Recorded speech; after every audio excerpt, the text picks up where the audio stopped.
Greetings. आज का हमारा टॉपिक है सुबह सुबह कोई आपके बारे में क्या सोच रहा है। ठीक है, ये है हमारा topic and we are going to do the reading with the help of few objects. तो ये वो पांच ऑब्जेक्ट हैं: tarot, angel oracle, love messages, life navigator and love messages. जी, so let's connect to it. देखते हैं आज हमें क्या रीडिंग मिलता है। ओके, सबसे पहले करते हैं हम कार्ड्स की शफलिंग। देखते हैं टैरो से हमें क्या रीडिंग मिलती है।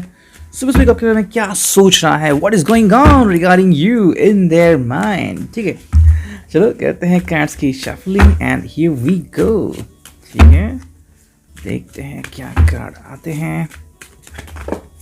ओके, 4 कार्ड्स तो आ गए, 4-5। 1-2 कार्ड देखते हैं क्या और आते हैं। अगर आ गए तो ठीक है।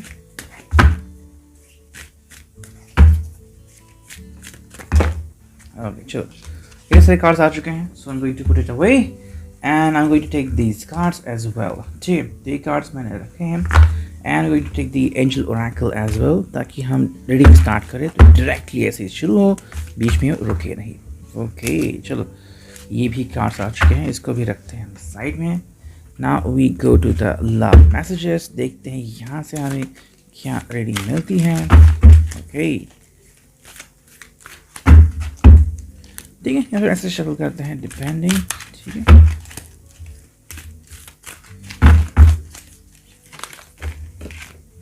ओके, चलो दोबारा से करते हैं शफल और फिर मैन्युअली करते हैं कार्ड्स का सिलेक्शन।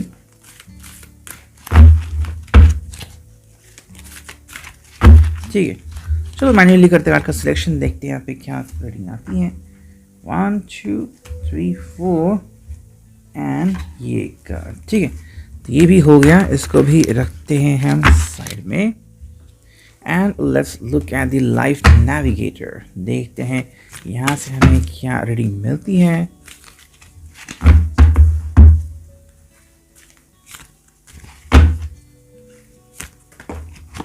ओके, चलो एक कार्ड आ गया एंड फाइनली जो है वो देखते हैं लव मैसेजेस, इसके क्या रीडिंग्स आते हैं। ठीक है, चलो इसके भी कहते हैं फास्ट से शफलिंग। ठीक है, तो ये 2-3 कार्ड आ चुके हैं। ओके, देखते हैं और क्या कार्ड आता है। क्या यस, ये कार्ड आ चुके हैं। So let's connect to it now. तो हमारे पास इतने सारे ढेर सारे कार्ड्स आ चुके हैं। So let's start doing the reading. ठीक है, तो पहले मैं कार्ड स्ट्रेट कर लेता हूँ। ठीक है, so here are the cards. Okay, ठीक है, so ये कार्ड्स है लेकिन हम रिवर्स से देखेंगे कार्ड्स। ठीक है, सो कम ऑन, मतलब ऐसे। ठीक है, देखो पहला जो कार्ड आ चुका है, as you can take a look at that, ये है द चैरियट। ठीक है, कैंसर का साइन है and this person is like cancer copy of Pisces, यानी कि वाटर साइन का हो सकता है। ये जो फीलिंग यहाँ पे लग रही है मे बी मोस्टली कि पर्सन जो है वो आपसे मिलने के बारे में या आपके बारे में ज़्यादा सोचने, मतलब जानने के बारे में सोच रहा है। ठीक है, this person is trying to know more about you. शायद आपसे मिलना चाहता है या फिर आपके बारे में बहुत सोच रहा है। मे बी अगर आपकी कल अधूरी बात हो गई है या फिर 1-2 दिन से अगर आपकी और उनकी किसी वजह से अगर मुलाकात नहीं हो पाई है, सो दिस पर्सन को लग रहा है कि कहीं ना कहीं पे कुछ तो चल रहा है आपके मन में और वो जानने की कोशिश कर रहे हैं। सेकेंड जो कार्ड है वो है queen of cups, again water sign. I think the person is trying to explore himself और हरसेल्फ। ठीक, देखो प्यार तो उन्हें बहुत सारा है, लेकिन कहते हैं ना कि भाई आपके सामने इजहार या फिर इकरार कैसे करे, इसके बारे में थोड़ा उनका चल रहा होगा। So this person is trying to present himself और हरसेल्फ बिफोर यू, लेकिन कैसे प्रेजेंट करे। तो जैसे हम तैयारी करते हैं ना कि भाई आज कौन सा ड्रेस पहनना है या फिर कौन सा मैसेज उनको भेजना है, वो सारी शायद तैयारियां इनकी चल रही होगी। नेक्स्ट जो कार्ड हमें दिख रहा है यहाँ पे वो है 7 of Wands। 7 of Wands is like somewhere the person is trying to connect with. अब देखो ये फायर साइन आ गया है एंड एरीज लियो सैच, यहाँ पे कनेक्शन बनता है, लेकिन this person could be communicating with you in a different way. कहीं ना कहीं अगर उनकी वाइल्ड साइड, पैशनेट साइड अगर आपने देखी नहीं है, ठीक है, तो वो आपके सामने प्रेजेंट करने की कोशिश ज़रूर करेंगे। हालांकि ये उनका मकसद होगा मोस्टली शाम के वक्त, अगर वो आपको मिल रहा है तो मे बी जैसे कि डेनिम वगैरह जैकेट जो पहनेंगे या फिर फॉक्स लेदर वाला जैकेट जो मिलता है वो पहन के शायद आपके सामने खुद को रिप्रेजेंट कर सकते हैं, अगर वो बाइकर है वगैरह वगैरह, सो डिपेंड्स। नेक्स्ट कार्ड है वो है क्वीन ऑफ कॉइंस। देखो अनदर क्वीन ऑफ कॉइंस आ गए हैं, मतलब सेकंड क्वीन। ये है पेंटाकल्स यानी कि Taurus, Virgo, Capricorn. This person is trying to have faith in the relationship. रिश्ते को लेके काफ़ी पॉजिटिव हैं एंड जितना आप नहीं सोचते उससे 10 गुना ज़्यादा भी सोच सकते हैं, ठीक है। इनके हिसाब से रिश्ते में कोई भी रुकावट नहीं आनी चाहिए, तो इसके लिए बहुत हार्डवर्क करते हैं। अब ये डिपेंड होता है कि क्या आप इन्हें आपको मैनिपुलेट करने देते हो या नहीं। इनकी बातों से आपको ईजिली मैनिपुलेट कर सकते हैं, जैसे कि आपका भरोसा जीतना हो या फिर आपको कोई बात याद दिलानी हो, वो ये ईजिली कर सकते हैं। I think this person has this kind of gift, okay, है उनके पास। नेक्स्ट कार्ड है 5 of cups. Again water sign आ गया, cancer, Scorpio, Pisces. I think ये पर्सन आपके ही ख्यालों में खोया हुआ है, आप ऐसे कह सकते हैं। लेकिन कहीं ना कहीं अगर किसी को लग रहा है ना कि भाई कुछ दिनों से हुआ या फिर कुछ हफ्तों से अगर किसी की बात नहीं हो रही है बिकॉज ऑफ एनी रीज़न, इनकी जनरल रीडिंग है, तो ये पर्सन आपके बारे में सोचता ज़रूर है। हालांकि आपको कैसे कनेक्ट करे, कैसे बताए, ये उनके दिमाग में रहता है। दिस पर्सन ऑल्सो, उनके पास शायद आपकी कुछ ऐसी भी यादें हो सकती हैं, लाइक जिसमें कहते हैं ना रोमांटिक वगैरह यादें, जिनको सुबह सुबह याद कहते हैं, ठीक है। नेक्स्ट जो कार्ड है यहाँ पे वो है queen of swords. Third queen आ गई यहाँ पे, जो कि है Gemini, Libra, Aquarius, air sign. देखो ये पर्सन तो चीज़ों को एक्सप्लोर करना चाहती है, ओके, मतलब चाहता है, डिपेंड ऑन दैट। लेकिन यहाँ पे इंटेलेक्चुअलिटी आती है, बातों से आपका दिल जीतना, बातों से आपको बहलाना, एंड हो सके तो कहीं आपके साथ बाहर जाना, डेटिंग पे जाना, या फिर एटलीस्ट चाय पीने के टाइम तो आपसे मिलना। अगर आप दोनों एक ऑफिस में काम करते हैं तो बातों से कैसे आपका दिल जीता जा सकता है, ये उनका प्रयास दिन भर रह सकता है, ओके। नेक्स्ट कार्ड है वो है 9 ऑफ सोर्ड्स। हम स्ट्रेट ही कार्ड लेंगे। अब 9 ऑफ सोर्ड जो यहाँ पे आ चुका है, अगेन यहाँ पे आ गया है air sign, Gemini, Libra, Aquarius. देखो अगर आप इस पर्सन को देखते हो ना, तो ये पर्सन थोड़ा बहुत शाय हो सकता है, ओके।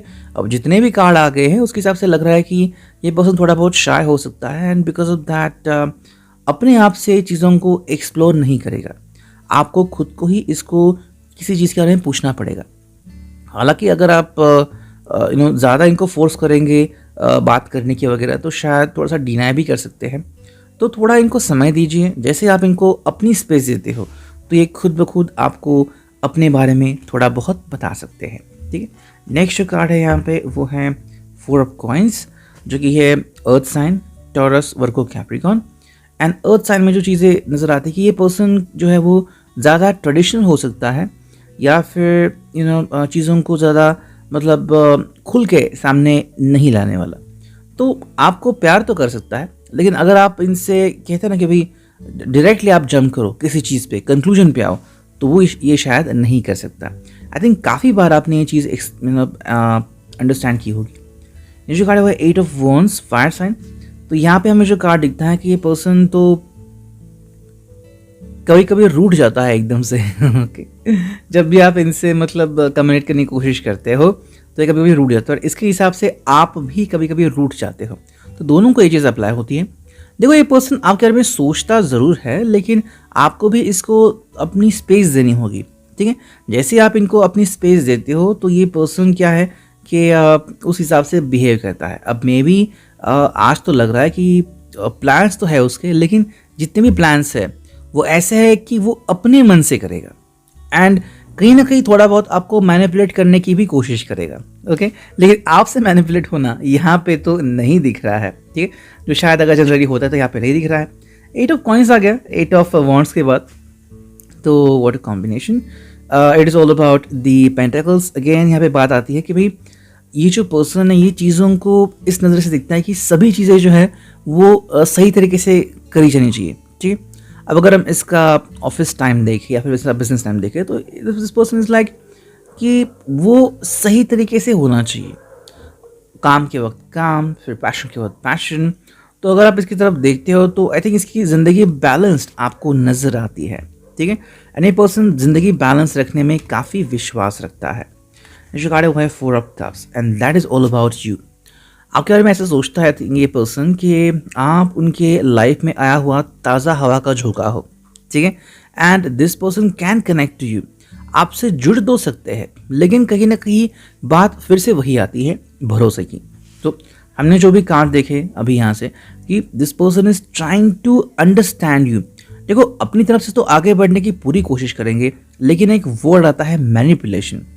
तो ये अगर मैनिपुलेशन करते हैं तो चीज़ें बदल जाती हैं, लेकिन खुल के आपके सामने आना ये थोड़ा बहुत उनको अभी शायद डिफ़िकल्टी में ला सकता है। नेक्स्ट कार्ड है वो है 9 of coins, kind of wish card हम इसे कह सकते हैं, आफ्टर कप्स। तो यहाँ पे जो बात आती है कि भाई आपके साथ तो ये पर्सन मतलब खिला खिला, या फिर आज के अगर हम दिन की बात करें तो काफ़ी सही होगा। This person is like totally relax. जब भी आप इनके साथ होते हो इनकी ज़िंदगी काफ़ी सही बीतती है, लेकिन बस बात इतनी सी है कि क्या आप इसको समझते हो। तो कुछ लोगों को ना, मतलब चाहे वो बहुत हैपनिंग क्यों ना हो सबके सामने, जब वो आपके साथ होते हो अकेले में, तो उनको सादगी से आगे बढ़ना बहुत अच्छा लगता है। लेकिन क्या आपको ये सादगी पसंद है या आपको इनका एडवेंचरस होना पसंद है, वो भी अलग अलग होता है। अगर इस कार्ड है वो है 8 ऑफ कप्स। अब ऐसे में अगर उनको शायद लगता है कि अगर वो अपने आप को कुछ प्रेजेंट करते टाइम अगर कुछ गलती हो जाए तो कहीं ना कहीं आप उनसे बात नहीं करते। सो ये कहीं ना कहीं एक मोमेंटम हो सकता है। मे बी ये पर्सन चाहता है कि आपके सामने उनका एक असली वर्जन पेश हो जाए। असली वर्जन मतलब जो वो एक्चुअली में है, जो लोगों को दिखते हैं ऐसा नहीं। जैसे कि कुछ लोगों को कुछ लोग पार्टी की शान होता है कि भाई देखो कितना अच्छा डांस करते हैं, गाने गाते हैं, लेकिन मे बी इनसाइड जब वो किसी अपने के साथ होते हैं जिसके साथ उनको बहुत कंफर्टेबल फील होता है, लगता है कि भाई मैंने इनको दिल दे दिया, तो वो बहुत बहुत शांत हो जाते हैं। ऐसा पर्सन शायद ही किसने देखा होगा। तो ये एक बात यहाँ पे आती है। अब देखते हैं हमें क्या मैसेज मिलता है फ्रॉम द एंजल। पहला जो कार्ड है वो है आई फुल ऑफ टीयर्स। वेल, ये डायरेक्टली मैसेज मिला, इसका क्या मतलब है? ये पर्सन सोचता बहुत है एंड हर्ट भी बहुत जल्दी होता है। तो आई थिंक ये पर्सन को ये भी लग रहा है कि इनकी वजह से अगर आप कहीं ना कहीं हर्ट हुए हो गलती से भी, तो ये बर्दाश्त नहीं कर पाएंगे। और जिनको भी लगता है कि अगर ऐसा किसी ने किया है और फिर भी अगर कम्युनिकेट नहीं कर रहे हैं, तो वो शायद इसलिए भी हो सकता है कि उनको नहीं पता कि उसके ऊपर रिस्पॉन्स क्या करना है, रिएक्ट क्या करना है। बिकॉज ऑफ दैट ये पर्सन फिर दूरियां मेंटेन करता है। नेक्स्ट कार्ड है यहाँ पे वो है फील द हार्ट। देखो, वो दिल की दूरियां मिटाने की कोशिश करता है and tries to fill your heart with love. ये उसको कोशिश हमेशा रहती है एंड उसके हिसाब से आप ये कोशिशें हमेशा करते हो। लेकिन जैसे मैंने कहा कि ये इस पर्सन को अगर अपना एक वजूद मेंटेन करना है and at the same time अगर वो कहीं ना कहीं पे अपने ज़िंदगी में किसी चीज़ से लड़ रहा है, तो नहीं चाहेगा कि आप उनको तब देखो जब ये अलग माइंड में होते हैं। जैसे कि मे बी जब वो अपने फ्रेंड के साथ होते हैं या फिर बिजनेस में, तो वो काफ़ी अलग हो सकता है, लेकिन आपके सामने उनका जो चेहरा है वो काफ़ी अलग दिखता है।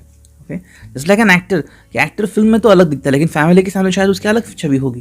ओके, जो कार्ड है वो है डेयर टू चैलेंज। ये कहीं ना कहीं उनको शायद लग रहा है कि आप बार बार करते हो। मेरे हिसाब से आप चाहते हो कि इस पर्सन ने अपनी ट्रू फीलिंग के साथ आपके सामने आना चाहिए एंड ये उनके लिए चैलेंज की तरह है। हालांकि ये पर्सन प्यार में चैलेंजेस पता नहीं एक्सेप्ट करेगा या नहीं करेगा, लेकिन लग तो नहीं रहा कि चैलेंजेस ये पर्सन प्यार में एक्सेप्ट करेगा। तो ये कहीं ना कहीं एक छोटी सी बात है जो आपको समझनी ज़रूरी है। नेक्स्ट कार्ड है वो है देयर यू गो। तो ये हमेशा आपकी तरफ इनका ही ध्यान रहता है, ठीक है। आप क्या करते हो, आपका नेक्स्ट मूव क्या रहता है, इनके बारे में सोचते रहते हैं। तो अगर आप इंस्टा में एक्टिव हो या फिर सोशली एक्टिव हो, आपकी इन्फॉर्मेशन अगर इनको मिलती है तो ये जान जाते हैं कि भाई आप क्या करने वाला है, तो उसके हिसाब से ये अपनी सोच जो है वो बदलते रहते हैं। एंड नेक्स्ट कार्ड है वो है जस्ट मिस। ये कभी ना कभी होता है, कभी को लगता है कि भाई मैंने इतना सब कुछ प्लान किया था लेकिन हो नहीं पाया, या फिर इनको पता था फिर भी नहीं आए, क्योंकि ये कार्ड आ गया है जस्ट मिस। कुछ बातें शायद आज दिन भर में ऐसी हो सकती है कि बस वो करने ही वाले थे, आने वाले थे, लेकिन उतने में आप निकल गए, आपने फ़ोन कट कर दिया, आपका फ़ोन बिजी आ गया। वैसे में आपको शायद ही पता चलेगा कि उन्होंने भी आपको कॉल बैक किया था। ठीक है, अब नेक्स्ट जो है यहाँ पे लव मैसेजेस देखते हैं वो क्या है। वो है my arms are open to hug you close to my heart. ठीक है, तो यहाँ पे ये जो पर्सन है ये आपको दिल से अपनाना चाहता है। इनफैक्ट इसकी यही कोशिश रहती है कि जब भी आपको ज़रूरत पड़े फिर चाहे वो दिन की शुरुआत हो या फिर दोपहर का वक्त हो, शाम का वक्त हो, अगर आपको ज़रूरत है तो डेफिनेटली ये पर्सन जो है वो आपका साथ निभाएगा। ठीक है। सेकेंड जो कार्ड है वो है always on my mind forever in my heart. आप हमेशा इनके दिल में रहते हो, लेकिन बस बताने की और जताने की देर है। तो ये पर्सन जो है वो, जैसे मैंने कहा, कि थोड़ा शाय हो सकता है, इसलिए खुद से बताता और जताता नहीं है। नेक्स्ट जो कार्ड हमें दिख रहा है वो है you are the most beautiful thing that happened in my life. I couldn't imagine a life without you by my side. ठीक है। तो आप बहुत ही खूबसूरत हो इसके लिए, और इनके सिवा इन्होंने, मतलब आपके साथ इन्होंने अपनी ज़िंदगी नहीं इमेजिन की है। नेक्स्ट जो कार्ड हमें यहाँ पे दिख रहा है वो है love is like a cloud, love is like a dream, love is one word and everything in between, love is a fairy tale come true because I found love when I found you. तो जब ये आपके साथ होते हैं और आपको पाते हैं तो उनको बहुत खुशी मिलती है। ओके, नेक्स्ट देखते हैं अगला मैसेज क्या है। And it's all about the thank you as long as the stars twinkle in the sky. तो एक शेरो शायरी टाइप करते हैं, और इस हिसाब से आपके साथ काफ़ी शांति से समय बिताना ये उनको कहीं ना कहीं बहुत अच्छा लगता है। ठीक है। नेक्स्ट कार्ड यहाँ पे वो है the sweetness of life. Life is sweetness, life sweetness is contained within each passing moment, so be present to the beauty of the life freely offers. ठीक है। तो मतलब कि भाई देखो, ज़िंदगी जो भी उनको देती है तो ये कितने आसानी से इसको लेते हैं, ये इनके लिए काफ़ी इंपॉर्टेंट है। मेरे हिसाब से ये आपसे काफ़ी इम्प्रेस है कि ज़िंदगी जो भी आपको देती है, और आज तक ज़िंदगी ने आपको जो भी दिया है, दुख दिया है या फिर खुशी दी है, आपने उसे एक्सेप्ट किया है। और ये बात आपके बारे में इनको काफ़ी अच्छी लगती है कि आप में वो काबिलियत है कि आप सच में अपनी ज़िंदगी काफ़ी कमाल की बना सकते हो। और फाइनल देखते हैं rest of the love messages with the quick रू। Touching you is the most wonderful feeling ever. Intimacy यहाँ पे आती है अगर आपने कभी किसी से नाच किया है। You keep little memories of things we have done. Maybe जितने भी समय आपने स्पेंड किया है, आपके पास छोटी छोटी मेमोरी होगी, मे बी लिटिल पिक्स, तो ये उनको देखते हैं। Even when you are angry और gloomy you are still adorable. अगर आप गुस्सा भी करते हो तो भी आप इनको बहुत खूबसूरत लगते हो। No matter how others see me you make me feel special. बाकी के लोग जैसे भी देखें, आप इनको स्पेशल फील कराते हो। Holding your hands while watching a movie is just awesome. तो आपका हाथ पकड़ना ये इनकी फैंटेसी है। You make me feel adored. आपके साथ घूमना इनको काफ़ी अच्छा लगता है। यू कॉम्प्लीमेंट मी। जब आप इनके साथ होते हो तो इनको काफ़ी अच्छा लगता है। You give amazing hugs and आपसे जब ये जुड़ते हैं तो काफ़ी सही होता है मोमेंट। एंड जो फाइनल कार्ड है वह you are my best friend and always will be. आप हमेशा से ही इनकी दोस्ती निभाते, फिर इनका एक ट्रू फ्रेंड बन के आते हो। मतलब प्यार तो है ही, लेकिन अच्छे दोस्त भी बनते हो। सो इट था reading, I hope it will resonate.